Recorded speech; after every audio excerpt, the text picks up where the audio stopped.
Hosted by you/Keem_throwaway21. My girlfriend, Melissa, 26F, and I, 26M, have been dating for a little less than 2 years. It's been an amazing relationship, admittedly my only one, but I am really happy with her. We are both in PhD programs at the same university, where we met, but in different STEM fields.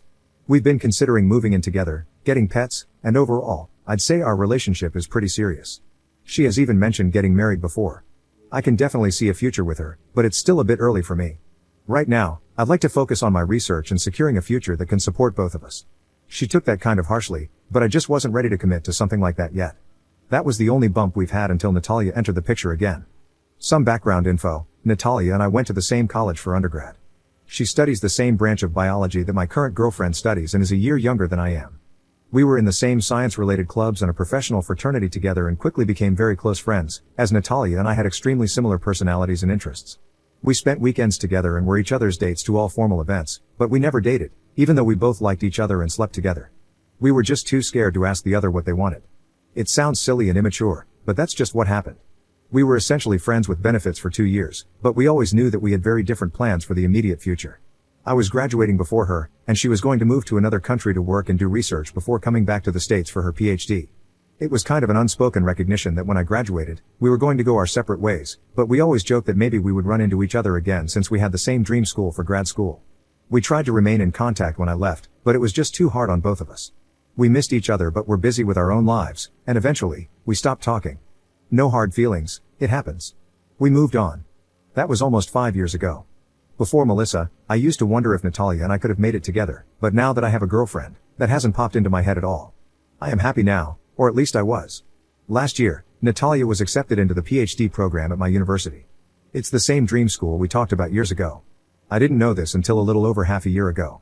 One day, my girlfriend came over because she was really upset. I will spare most of the details, but basically, a professor in her department had told her that he had room for one more grad student to join him on one of his research trips to South America the following summer. My girlfriend really thought he was going to pick her because they had a pretty good relationship, but he had met with her and told her that there was a new grad student who already had experience with this particular species, worked with the South American university he was collaborating with, and spoke Spanish. She was denied the position, and I tried to explain to her that some people just have different expertise. Over the next month, she would tell me more and more about this new grad student, how everyone who met her practically fell in love with her or found her extremely interesting, how she was super cool, how people fawned over her, etc. It made my girlfriend extremely sad because she has always had issues with insecurity and feeling like she has to try extra hard for people to think she's worth anything.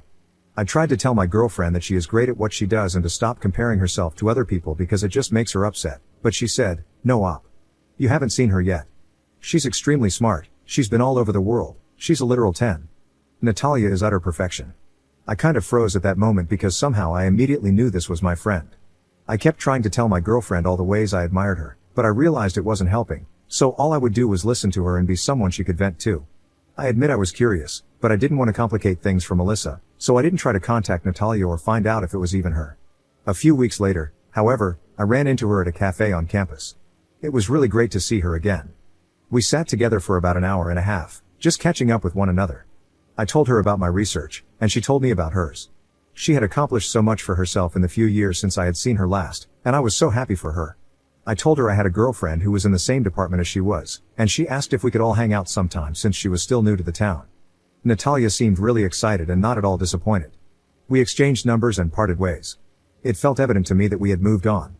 Whatever romantic feelings we had for each other were purely platonic now. We were both doing very well and genuinely happy. That night, I told my girlfriend that I ran into Natalia and she was actually a really good friend of mine from college. I knew my girlfriend felt really insecure at work and in the lab, and I did not want her to feel threatened within our relationship. I suggested we all have lunch sometime so she could meet her because I actually thought they could get along. My girlfriend was kind of taken aback and immediately started asking me if I ever liked Natalia, if she was my ex, and if we dated. I said no, we never dated, we were only friends, but I did like her a lot. I reminded her that this was 4 years ago and that I have not thought about her at all since I started dating her. My girlfriend left the house for the night because she said she was really stressed and didn't want to think about it right now. I felt like I had done something wrong and decided I wouldn't mention Natalia again. Ever since that night, my girlfriend would ask me really strange questions, like if I thought she was smart enough. Of course, I think she's smart. The university we are at is one of the best in the nation. She then said, "Well, you and Natalia went to XY Ivy League University for undergrad, and I went to XY State University, So she's clearly beat me both times. I was appalled and told her there is no competition. I am with you. It doesn't matter where you went to undergrad, look at where you are now. She just wouldn't stop talking about how much more experience Natalia has and how much better her resume probably looks. She would ask me this multiple times, and it really upsets me to see how much she works herself up over these things. What's worse is when she compares her looks to Natalia's. Lately, Melissa will not stop complaining about how pale she is, how easily she sunburns, how short her hair is, how nothing fits her well. She says, I wonder how Natalia stays so skinny. I wish I was mixed like Natalia. Natalia is so exotic looking. I always tell her how beautiful she looks and how attractive I find her. Melissa is beautiful. I love everything about her, even though she doesn't. I would never say this to Melissa, it's even difficult to write, even though Melissa has said it to me, but Natalia is definitely a more conventionally attractive woman in terms of arbitrary societal beauty standards. But that doesn't matter to me. I don't love my girlfriend just because of her looks, but it's so difficult to convince someone that you find them attractive when they want to jump out of their own skin. I have caught Melissa stalking Natalia's Facebook profile, Instagram, and lab page. It's ridiculous. I can't understand why she does it when it gets her so upset. Melissa isn't fat at all, but lately, she has been rejecting me when I try to initiate bedroom intimacy because she feels fat or not attractive enough, and I think this is due to the aforementioned insecurities. I try to talk her through them, but it always ends with the same conclusion, and she says, I'm sorry I'm not good enough. I only talk to Natalia in the cafe. We have lunch together maybe twice a week, but we never plan it. I have always eaten lunch at the same time in the same place, and Natalia will come in every few days. When she does, we sit together for about an hour and talk. Occasionally, she will text me before lunch, asking if I'm there or planning on going there, and that's the only time we text or talk outside of the cafe. I feel like this is an appropriate amount of communication for two friends. I feel bad for never being able to hang out with her, but I know it would upset Melissa. There have been a few times when Melissa has joined me in the cafe, and Natalia has sat with us. Honestly, Melissa is straight up rude to her. At first, I think she tried to be nice but just got too upset. She either remains silent or responds with really short, cold answers. It makes me really sad because I know Melissa is struggling with insecurities, but Natalia is a really good friend of mine who has only been nice to me. She has invited me and Melissa out numerous times, and each time Melissa declines. I once told her I was going to attend a comedy show with Natalia. It was a comedian I once took Natalia to see in college, and Melissa broke down, so I decided I would never go anywhere with Natalia unless Melissa was there too. Some of you might say, why don't you just stop talking to Natalia? Is she more important than your relationship with Melissa? I don't really know what to do. I see Natalia for 2 hours a week, and we don't hang out or even talk outside of that. I have given Melissa no reason to think I am cheating or being unfaithful. Natalia has only ever been a good friend to me, and I shouldn't have to cut her out of my life when she already plays such a little role.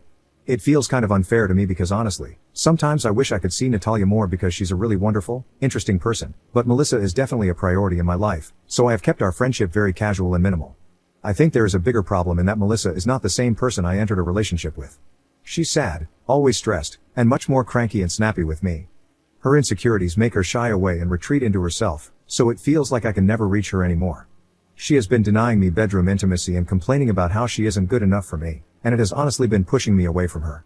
I find that I no longer want to deal with her insecurities and constantly validating that I love her.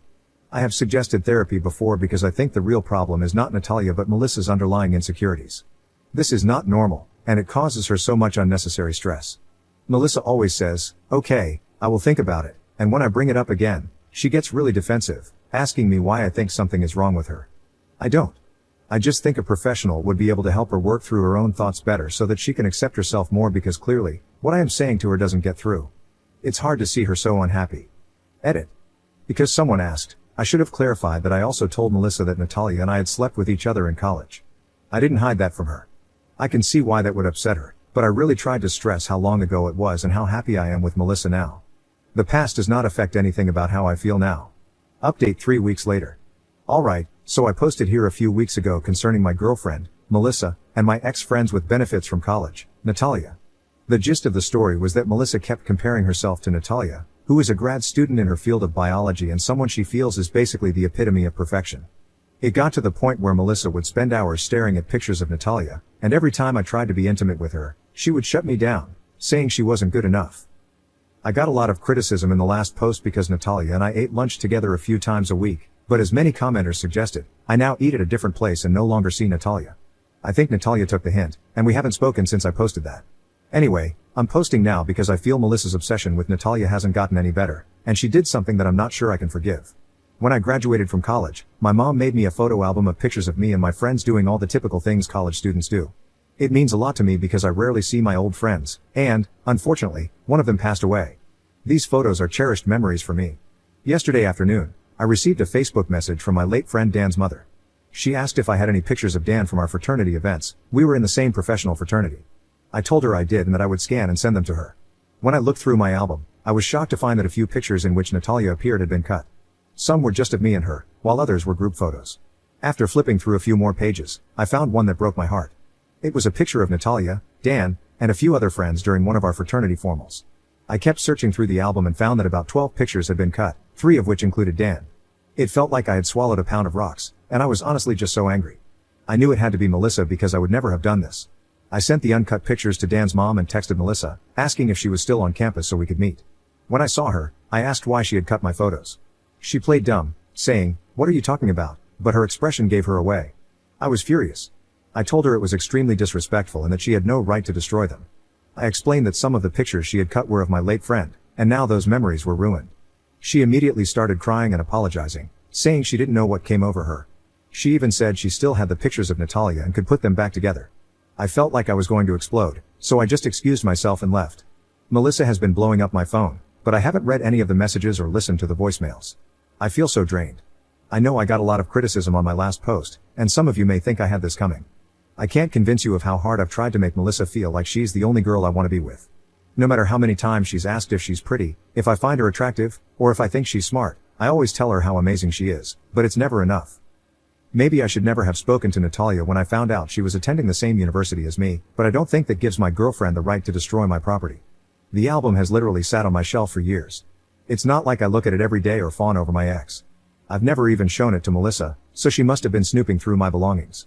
Honestly, I wouldn't even care about that if she hadn't destroyed pictures of my dead friend out of petty jealousy. I just feel exhausted.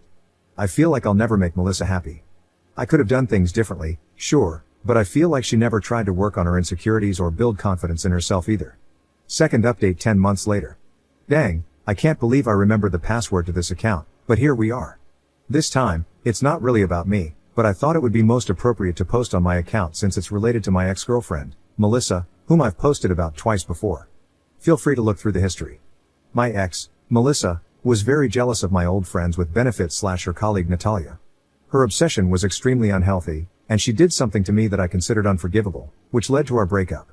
That was 8 to 9 months ago, and since then, Natalia and I have rekindled our friendship.